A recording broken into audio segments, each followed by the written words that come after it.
नमस्कार किसान साथियों, मैं हूं अमित वर्मा और आप देख रहे हैं हमारा चैनल द टॉप ज्ञान सारथी।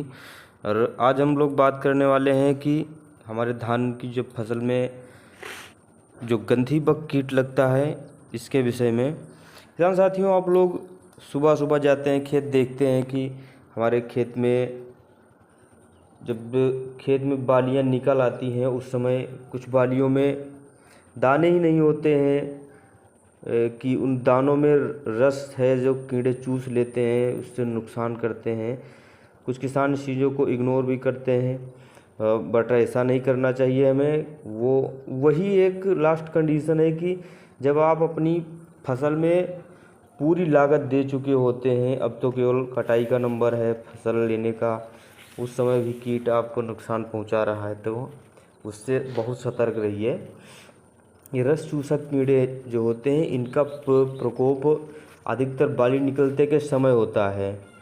जब बालियाँ निकल आती हैं तो उसमें से जब बालियाँ निकलती हैं तो उसके बाद में हम लोग जब देखते हैं तो कुछ बालियाँ सफ़ेद हो जाती हैं, कुछ में दाने बिल्कुल खाली रह जाते हैं, तो जिससे उत्पादन बहुत घट जाता है। कुछ बालियाँ हैं जिनके रस चूस लिए है कीड़ों ने, और आप लोग इसके लिए बहुत सतर्क रहिएगा। इसका जैसे कि जो गंधी बग कीट होता है इसके विषय में हम बता दें आपको कि इसके शरीर से एक स्मेल सी निकलती रहती है, जिसके लिए ही इसका नाम रखा गया गंधी बग। और इसके शरीर पर एक खास पहचान ये रहती है कि इसके शरीर का जो ऊपरी भाग रहता है उस पर एक त्रिकोण जैसा आकार का बना होता है।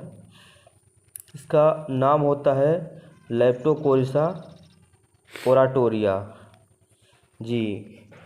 और इसका प्रकोप रहता है कि शाम के समय लगभग 5 से 7 बजे तक वो नम मौसम में ज़्यादातर निकलता, धूप के समय पे ये चला जाता है, छिप जाता है नीचे की पत्तियों में। किसान साथियों, देखते हैं कि इस समय हमारे खेत में हरा फुदका वगैरह भी लगे होते हैं, तो कुछ खेतों में कम मात्रा में लगे होते हैं। तो उनका क्या रीज़न होता है कि जिन खेतों में जैसे कि जो तना छेदक लगता है उसकी दवाई आप लोग ने जब डाल रखी होती है खेत में, तो उसमें जैसे कि आपने फ्लुवेंडामाइड डाल रखा है 20% WG के फॉर्म में, तो उससे भी ये कीड़े कुछ हद तक क्या मर ही जाते हैं। तो उस समय इनका प्रकोप हमें कम देखने को मिलता है।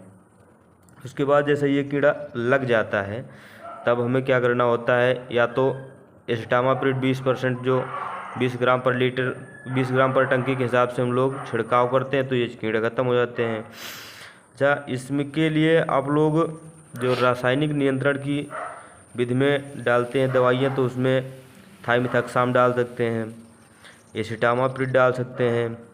वैसे एक कॉमन दवाई जो सभी लोग अक्सर कर डालते रहते हैं, मिथाइल पैराडियाल जो आता है, इसको हम लोग अक्सर कर फालिडाल या मैलाथियान के नाम से जानते रहते हैं। 25 kg पर हेक्टेयर के हिसाब से डालते हैं खेत में, या फिर इसको नहीं डालते हैं तो जो लिक्विड में डालना चाहते हैं तो हम लोग क्लोरोपाइरीफास 50% के हिसाब से 1.5 ml पर लीटर के हिसाब से छिड़काव डाल देते हैं, तब भी यह बहुत अच्छी तरीके से कंट्रोल हो जाता है। तो किसान साथियों, इस कीट को काफ़ी गंभीर विषय समझ करके इसकी दवाई ज़रूर डाला करें।